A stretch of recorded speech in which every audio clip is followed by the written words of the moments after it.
गोपिका जीवनस्मरणं गोविन्द गोविन्द श्रीहरये नमः।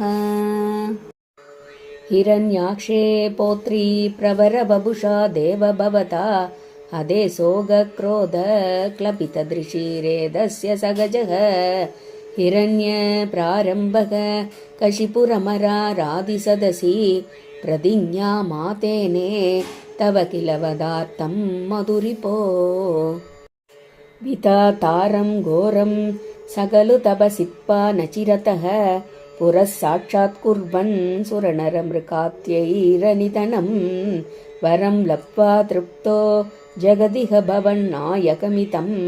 परीक्षुं तन्निन्द्रात् अहरत दिवं त्वामगणयन् निहन्तुं त्वां भूयः तव पतमवाप्तस्य चरिभोः बहिर्दृष्टेरन्तर्ततिहृदये सूक्ष्मवपुषा नदत्नुच्चैस्तत्राप्यखिल भुवनान्ते च मृकयन् भिया यातं मत्पा सकलुजितकाशी निववृते ततोऽस्य प्रह्लादक समजनिसुतो गर्भवसुतौ मुनेर्वीणापाणेः अधिगतभवत् भक्तिमहिमा स वै जात्या दैत्यः शिशुरभिसमेत्य त्वयिरतिं कदस्वद्भक्तानां वरद परमोदाहरणताम् सुरारीणां हास्यं तव चरणदास्यं निजसुते सदृष्ट्वा दुष्टात्मा गुरुपिरसिषि सच्चिरममुं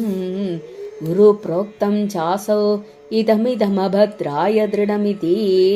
अपाकुर्वन् सर्वं तव चरणभक्त्यैव ववृते अधीदेषु श्रेष्ठं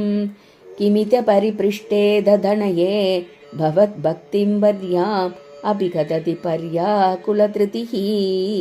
गुरुभ्यो रोषित्वा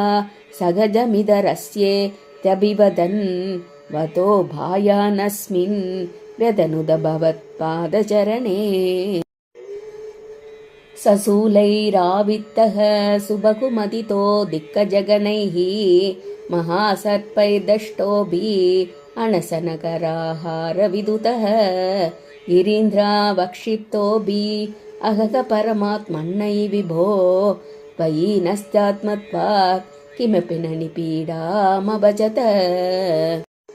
ततः सङ्गाविष्टः स पुनरतिदुष्टोऽस्य जनको गुरुक्त्या तत्केः किल वरुणपाशैस्तमरुणत् कुरोश्चासान् नित्ये स पुनरनुकान् दैत्यधनयान् भवद्भक्तेस्तत्त्वं परमविविज्ञानमहिषत् पिता शृण्वन् बाल प्रकरमखिलं त्वस्तदुपरं रुषान्तः प्राहेणं कुलहदकस्ते बलमिति बलं मे वैकुण्ठः तव च जगतां चाभिसबलं स एव त्रैलोक्यं सकलमिति धीरोऽयमगदीत्